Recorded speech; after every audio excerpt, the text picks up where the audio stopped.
Bienvenue aux Pépites de Dieu. Alors aujourd'hui, nous allons voir à travers 7 versets que Dieu nous fait savoir qu'il combat réellement pour nous lorsque nous faisons face aux épreuves et aux difficultés. Tout chrétien rencontre des difficultés, des épreuves, des circonstances qui peuvent le détourner de l'amour de Dieu. La guerre menée par le diable contre les enfants de Dieu est une réalité. Mais la bonne nouvelle, c'est que la protection de Dieu est aussi une réalité. Même si elle n'est pas palpable, même si nous ne la voyons pas toujours, sachons que Dieu est là, Dieu est présent au milieu de nous, Dieu est à nos côtés, Dieu nous protège, Dieu combat pour nous. Nous devons aussi garder à l'esprit que les combats du chrétien sont les combats de Dieu et que nos ennemis sont tout d'abord les ennemis de Dieu. Autant nous ne devons pas négliger la dure réalité du combat spirituel, autant nous ne devons pas non plus négliger la protection de Dieu, la protection de celui qui est au-dessus de tout, de celui qui est vainqueur et qui a toujours le dernier mot, quelle que soit la situation. Alors face à l'adversité, nous pouvons proclamer avec foi les 7 versets bibliques suivants qui nous confirment parmi tant d'autres que notre Dieu combat réellement pour nous. Oui, il y a une puissance dans le fait de proclamer, de déclarer la parole de Dieu dans nos vies. Alors méditons, déclarons ces versets jusqu'à ce qu'ils soient gravés dans nos cœurs. Exode 14, versets 13 à 14.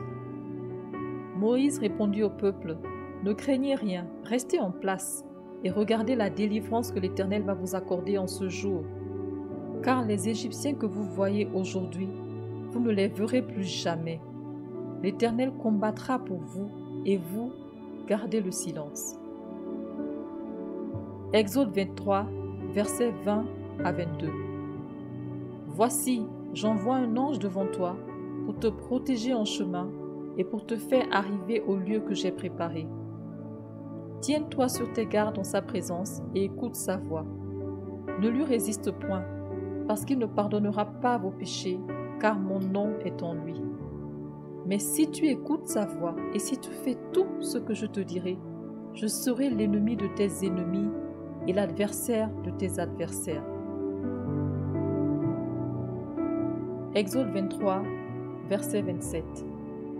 J'enverrai ma terreur devant toi. Je mettrai en déroute tous les peuples chez lesquels tu arriveras, et je ferai tourner le dos devant toi à tous tes ennemis. Deutéronome 28, verset 7. L'Éternel te donnera la victoire sur tes ennemis qui s'élèveront contre toi. Ils sortiront contre toi par un seul chemin, et ils s'enfuiront devant toi par 7 chemins. Jérémie 20, verset 11. Mais l'Éternel est avec moi comme un héros puissant. C'est pourquoi mes persécuteurs chancellent et n'auront pas le dessus. Ils seront remplis de confusion pour n'avoir pas réussi. Ce sera une honte éternelle qui ne s'oubliera pas. Colossiens 2, verset 15. Il a dépouillé les dominations et les autorités et les a livrées publiquement en spectacle, en triomphant d'elles par la croix. Apocalypse 17, verset 14.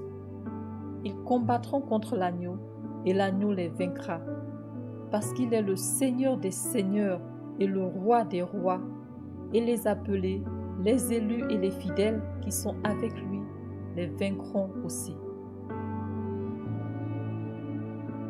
Alors, à travers ces 7 versets pris parmi tant d'autres, Dieu nous dit clairement qu'il est à nos côtés lorsque nous faisons face à l'adversité. Oui, Dieu n'est pas un homme pour mentir, ni un fils d'homme pour se repentir. Sa parole est oui et amen. Alors ne nous inquiétons pas si au départ tout semble annoncer la défaite. Le Seigneur arrive toujours au moment opportun. Le Seigneur est le Dieu du tout à coup. Mais notre Dieu des victoires réclame tout de même une contrepartie. C'est de marcher dans la foi au Fils de Dieu. C'est d'avoir une confiance absolue en lui et que la victoire lui revienne entièrement. Oui, Seigneur, augmente en nous la foi.